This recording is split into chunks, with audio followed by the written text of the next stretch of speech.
सावधान।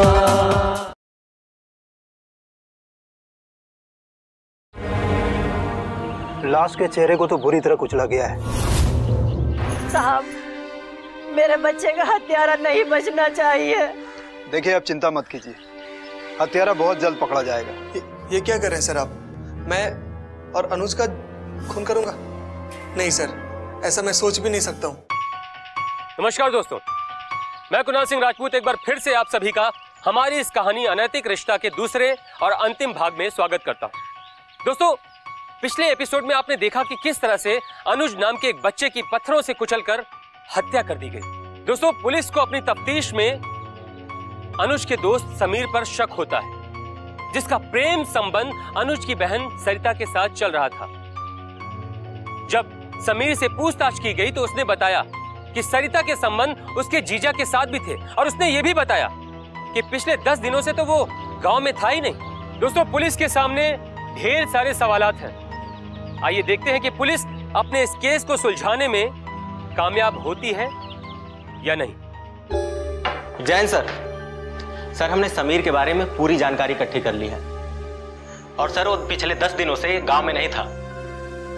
ये रही उसकी रेलवे की टिकट। सर, समीर की उस दौरान की मोबाइल की लोकेशन भी ट्रेस की गई थी, जो बाहर की ही है।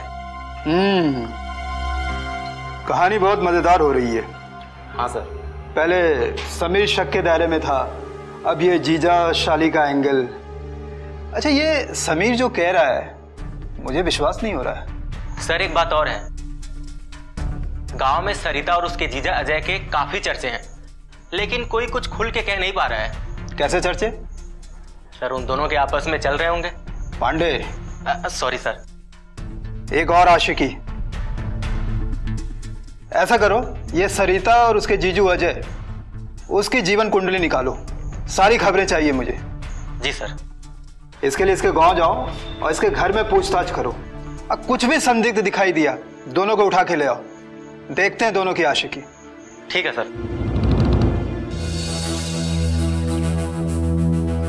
आखिर मार दिया ना मेरे दोस्त को। क्या बकवास कर रहे हो? भाई था वो मेरा। भाई, अपनी हवस में अंधी हो गई तुम। तुम्हारे लिए भाई बहन दोस्त कोई रिश्ते मायने नहीं रखते हैं। जब से तुम्हारा मुझसे मिलना मुश्किल हो गया, तुम अपने जीजा जी के साथ ही।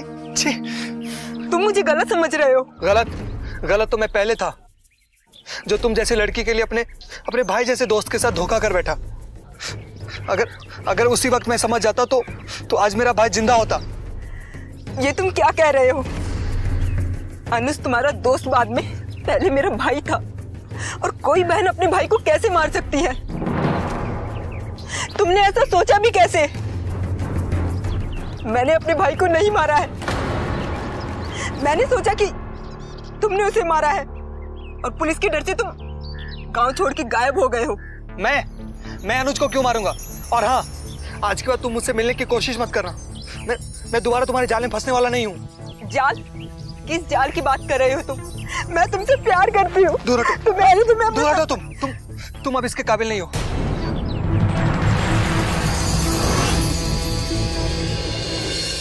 आपको क्या लगता है किसने मारा होगा आपके बेटे को?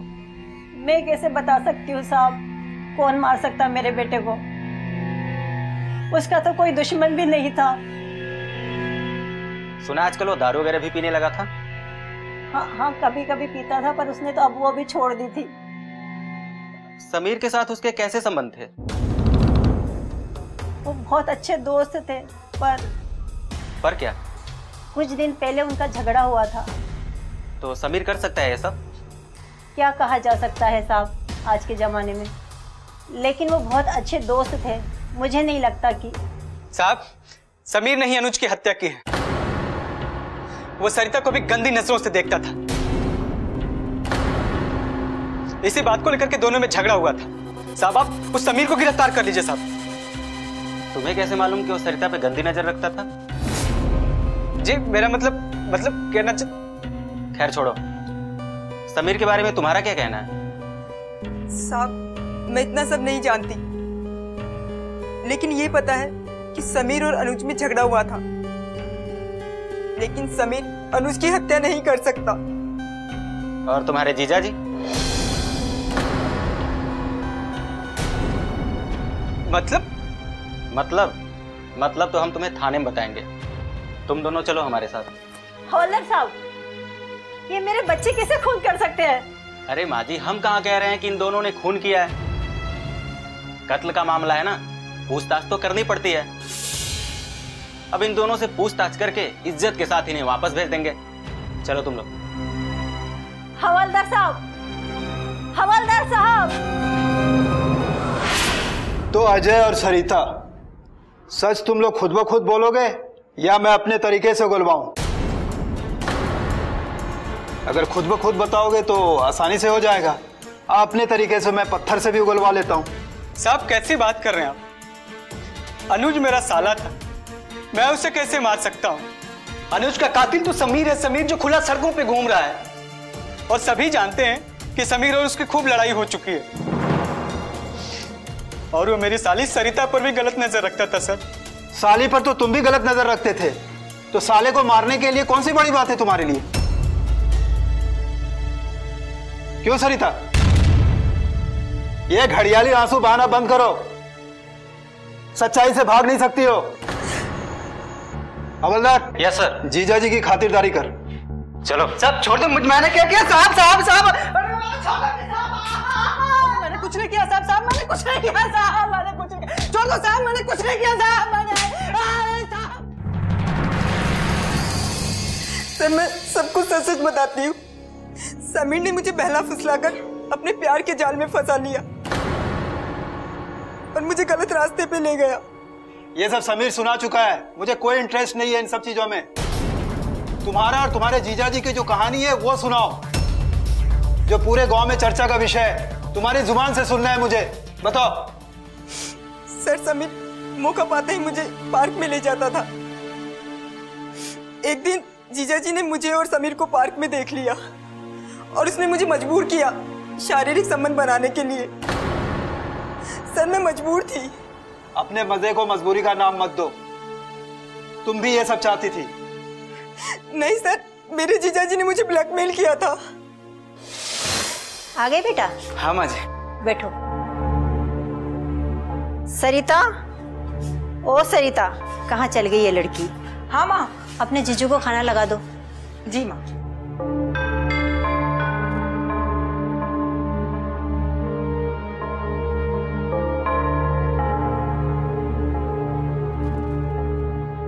खाना। हाथ छोड़िए, बहुत देख लेगी। अरे तुम्हें पसंद है ना? चाची हाथ छोड़िए मेरा। साली तो आधी घरवाली होती है ना।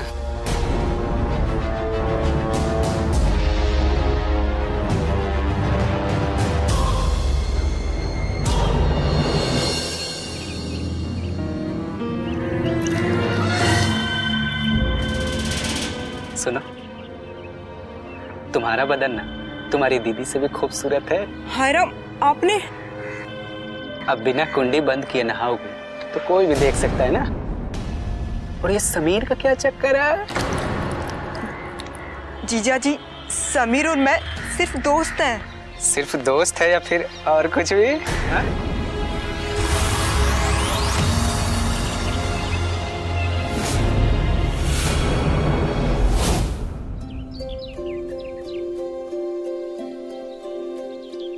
समीर, अब तुम्हारे बिना रहा नहीं जाता। चलो कहीं भाग चलें। चिंता मत करो, मैं कोई ना कोई रास्ता जरूर निकालूंगा। वैसे भी अगले साल से शहर के कॉलेज में दाखिला ले लेंगे और फिर हमें वहाँ टोकने वाला कोई नहीं होगा। ठीक है? मेरे घर वाले मुझे कॉलेज की पढ़ाई के लिए बाहर नहीं भेजेंगे। उन्होंने दीदी को भी 10+2 ही करवाया था। वो सब तुम मुझ पे छोड़ दो। अच्छा एक बात बोलूं? हाँ बोलो। तुम अपने जीजा से दूर ही रहो तो ठीक है। मुझे उनकी नीयत कुछ ठीक नहीं लगती। अरे यार, तुम समझते नहीं हो, वो मेरे जीजाजी है। उनकी मजाक करने की आदत है और उनका हक भी बनता है। हाँ, पर ये सब मजाक तक ही सीमित रहे तो ठीक रहेगा। ये सब छोड़ो तुम, माओ में।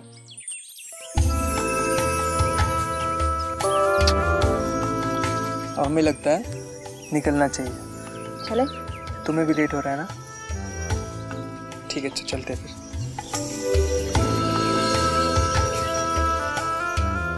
बाय, मिलते हैं। जीजा जी आप? जी, सिर्फ दोस्ती के लिए इतना कुछ कर लिया ना? जीजा जी प्लीज घर वालों को मत बताना। ठीक है, नहीं बताऊंगा, मंजूर। पर मेरे मुंह बंद रखने की कीमत? कीमत? जी कीमत। नहीं तो तुम्हें पता है? जीजा जी प्लीज, आप जैसा कहेंगे मैं वैसा ही करूंगी, बस आप घर वालों को मत बताना। ठीक है, नहीं बताऊंगा। फिर आज रात को मेरे कमरे में आ जाना, ठीक है? चलो, बाय।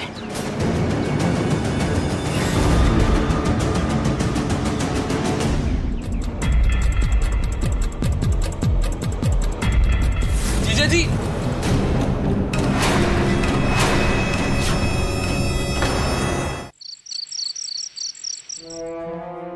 सरिता आओ। जीजा जी पानी। जीजा जी मेरा हाथ छोड़िए, अगर किसी ने देख लिया तो हंगामा हो जाएगा। सरिता, तुमने वादा किया था ना कि जो मैं कहूंगा तुम करोगी। आज रात वाली बात तुमने कहा था। सरिता मान जाओ ना बस। जीजा जी आप मेरी दीदी के पति हैं, अगर ये बात दीदी को पता चली तो सब बर्बाद हो जाएगा। उसे जब पता चलेगा ना तब बर्बाद होगा, लेकिन अभी अगर तूने मेरी बात नहीं मानी ना तो तुम्हारा भी सब बर्बाद हो जाएगा। मैं तो बता दूंगा तुम्हारे घर वालों को तुम्हारे उस समीर के बारे में, फिर तेरा क्या होगा सोच लो। मुझे नहीं पता था कि आप इतने गिरे हुए इंसान हैं। सरिता, इस गिरे हुए इंसान को ना अब बस तुम संभाल सकती हो, संभाल लो। आ जाओ मेरी बाहों में सरिता, बस आ जाओ मेरी बाहों में। जीजा जी सरिता छोड़िए मुझे। जीजा जी मैं आपके हाथ जोड़ती हूँ, ऐसा पाप मत करो, मेरी दीदी का घर बर्बाद हो जाएगा। जीजा जी, जीजा जी छोड़िए मुझे। सरिता मुझे ना छोड़ो जीजा जी, जीजा जी छोड़िए मुझे। बस मुझे तुम दिखाई दे रहे हो सरिता, मुझे और कुछ नहीं दिखाई दे रहा। मुझे छोड़िए सरिता, बस छोड़िए बस मेरी बात मान जाओ, एक बार मेरी बात मान जाओ, उसके बाद मैं तुम्हें कभी नहीं कहूंगा। मैं प्रॉमिस करता हूँ, वादा करता हूँ, दोबारा तुम्हें कभी नहीं कहूंगा। जीजा जी पक्का? ऐसा नहीं हो सकता जीजा जी। सरिता, सरिता मेरी बात मान जाओ सरिता, सरिता बस बस मैं वादा करता हूँ, दोबारा कभी नहीं कहूंगा। सरिता बस मैं वादा करता हूँ सरिता, एक बार बस एक बार मेरी बात मान जाओ सरिता, बस बस मैं वादा करता हूँ सरिता। छोड़िए मुझे।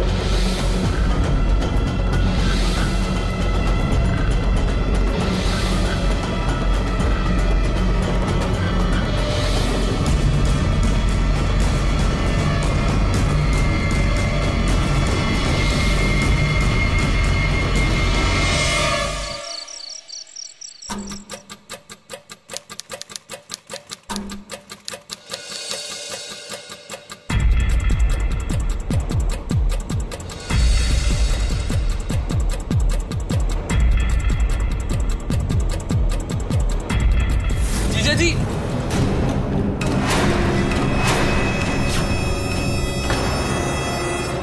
ये क्या कर रहे हो आप अपनी खुद की साली के साथ? छी! अनुज बाबू गलत समझ रहे हो, ऐसी कोई बात नहीं है। आप समझाता हूँ मैं तुम्हें, इधर आओ ना। और सरिता तू पहले समीर के साथ अब जीजा जी के साथ इतना गिर गई तू? नहीं अनुज तू गलत समझ रहा है, जीजा जी ने मुझे और समीर को साथ साथ देख लिया था, तभी से ये मुझे ब्लैकमेल कर रहे हैं। अनुज ये झूठ बोल रही है, खुद इसने अपनी तरफ से पहल की है, झूठ बोल रही है ये। कलयुगी जीजा, तुझे तो मैं छोड़ूंगा नहीं, अभी बताता हूँ घर वालों को, तुझे तो मैं जान से मार दूंगा। अनुज बेटा ऐसी कोई बात नहीं है। तो तुम्हारे कहने का मतलब है तुम्हारे जीजा उनका पोल ना खुले इसलिए उन्होंने अनुज का मर्डर कर दिया? सर मैं नहीं जानती उसके बाद क्या हुआ, मुझे तो सुबह पता चला कि अनुज को मार दिया गया है। अगर तुम्हारे जीजा जी तुम्हें ब्लैकमेल कर रहे थे, तो तुमने पुलिस को कंप्लेंट क्यों नहीं की? सर मुझे बेइज्जती से डर लगता था। मैं समीर से बहुत प्यार करती थी। मुझे लगा कि अगर घर वालों को पता चल गया तो वो मेरी शादी कभी समीर से नहीं होने देंगे। कहानी तो तुम बहुत अच्छी बनाती हो। फिलहाल तुम बाहर बैठो, बुलवाता हूँ थोड़ी देर में।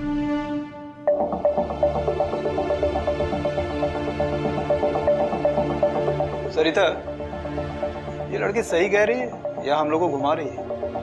जीजा जी की खातिरदारी हो रही है सर, अभी पता चल जाएगा। जीजा जी को बुलाओ। जी सर।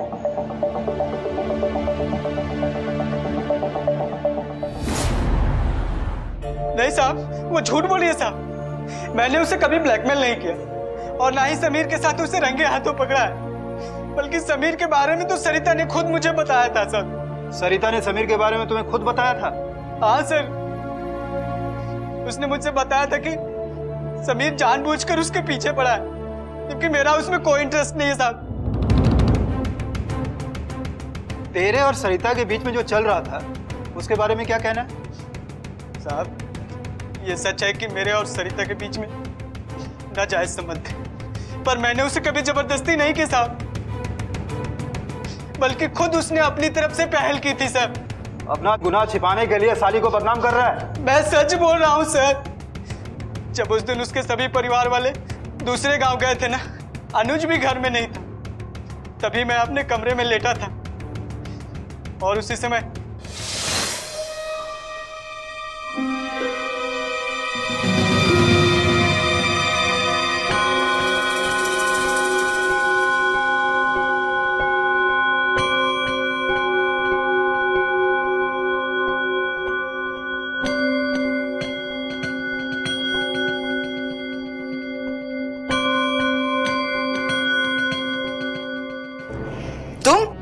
सरिता, तुम यहाँ?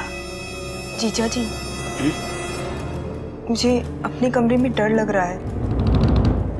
क्या मैं आज आपके पास सो सकती हूँ? मेरे पास यहाँ? अगर कोई देखेगा तो गलत समझेगा ना। जीजा जी, किसी को पता चलेगा तब ना। और वैसे भी मैं तो किसी को बताने वाली हूँ नहीं। आप मेरे प्यारे जीजा जी हैं। आप मेरे साथ कुछ गलत थोड़ी ही करेंगे। सरिता, चलिए किसे की सो जाइए जीजा जी, सो जाइए। मैं भी एक मर्द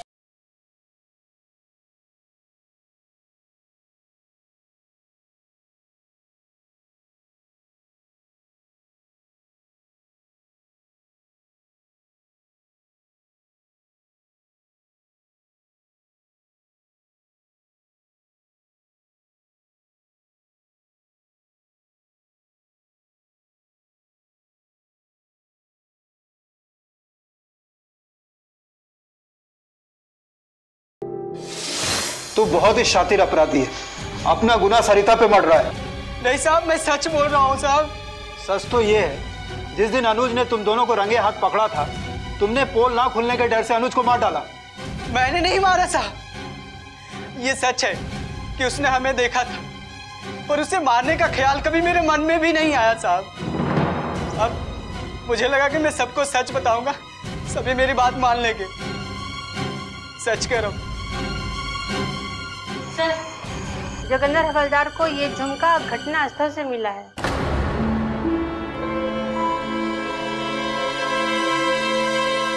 सर, ये तो सरिता का है।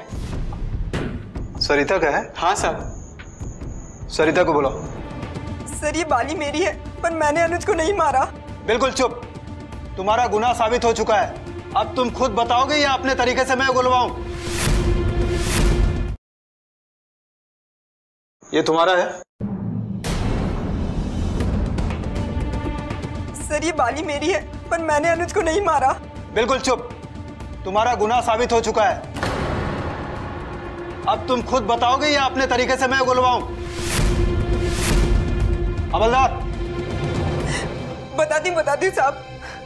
मेरे जीजा जी ने मुझे ब्लैकमेल नहीं किया, मैं ही बहक गई थी।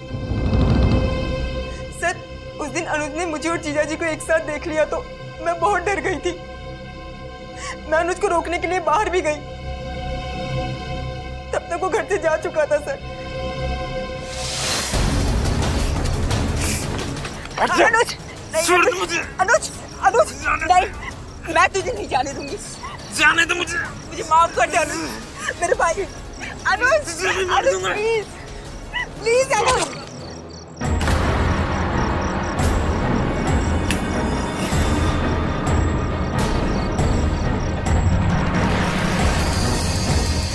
अनुज अनुज अच्छा, तू बहन नहीं है मेरी।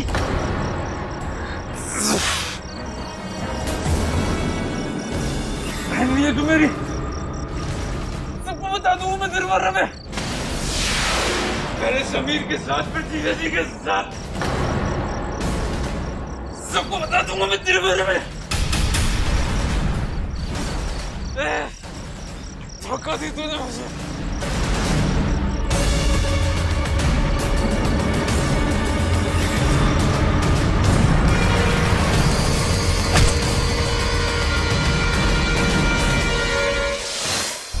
मैं नहीं चाहती थी साहब मेरे और मेरे घर की बदनामी हो, इसीलिए मैंने ये सब कुछ किया।